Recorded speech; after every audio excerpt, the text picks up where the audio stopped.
Welcome to Dave's Cooking Show, and for you today we have a double pepperoni pizza. Alright, first thing we gotta do is make our dough. This is the only dough recipe you will ever need. You can feel free to tinker with the seasonings and whatnot, but this is pretty much the universal only dough recipe you will ever fucking need, because it is the best. What you want to do is start off by adding 5 cups of all-purpose flour to a mixing bowl, followed by a pack of instant yeast and 3 teaspoons of salt. Then you just want to attach the mixing paddle over a low speed. Give this about a minute, because you just want the flour, the yeast, and the salt to incorporate with each other. Okay, and then you want to add 2 1/4 cups worth of cold beer. You can use water if you like. I just decided to go with beer, and it was Budweiser. And then you want to turn this on a low speed with the dough hook attachment, and just let this mix and knead for 8 to 10 minutes. I usually stop at about 8 minutes and 30 seconds. Now, it is useful to have about a tablespoon of olive oil to put on top of the dough. Also, olive oil up your hands, because this dough is sticky. This recipe will make about 3 pounds worth of dough, so I usually divide it into 1 pound balls.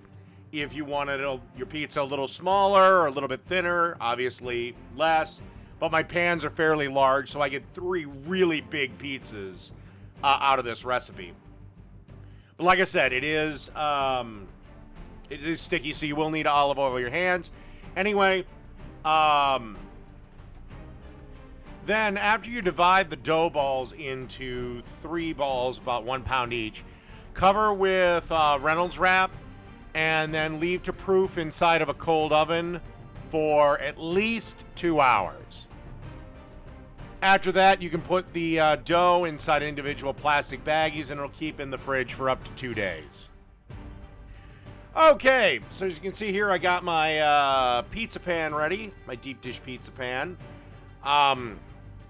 You can use a pizza stone if you like, if you're going for like a little bit thinner or a little bit smaller pizza, but I like big pizza, and I like pizza in a pan. I don't know if it was a Midwestern thing, but anyway, what I'm doing here is I had a little bit of olive oil in that pan and just greasing it up for the dough balls. Again, this recipe will make 3 1-pound dough balls, and they make 3 big pizzas.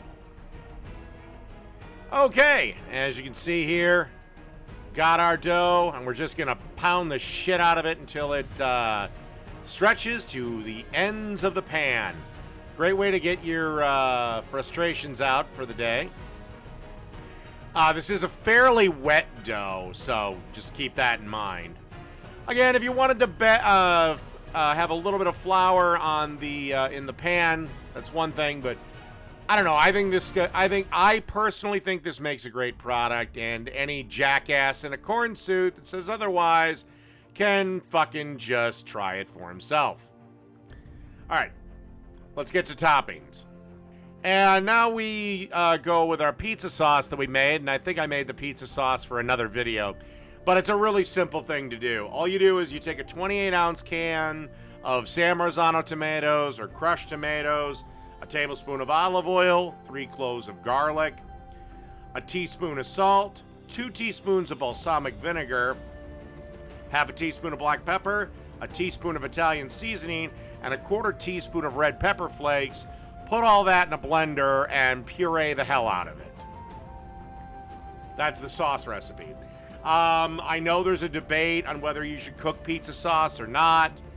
Right now, I'm in the don't cook the sauce camp. Have it be a virgin sauce. We start by layering a layer of the deli-style pepperoni. Basically, it's the bigger style of pepperoni that you can find in any supermarket deli. All right, then we want to add the mozzarella. This is a nice whole milk mozzarella. We want to liberally cover our pizza with mozzarella cheese. And again, get the whole milk block. Get the good shit. If for whatever reason you can't find it, the low moisture stuff will work fine. Or if you have the patience, chop up cheese sticks and use that. They got a little bit more moisture than the low moisture mozzarella. And now let's start adding the littler pepperonis. These are the standard ones you get in the bag from Hormel, as you can clearly see. And you just kind of want to liberally place these things around. Okay, after we got all the pepperonis spread around, now it's just time to dust this with a little bit of Parmesan cheese. While you're doing this, you should be preheating the oven to 550 degrees or as high as your oven can get. And then you're going to want to bake this for about 10 to 13 minutes. After the 10-minute mark, start keeping an eye on it.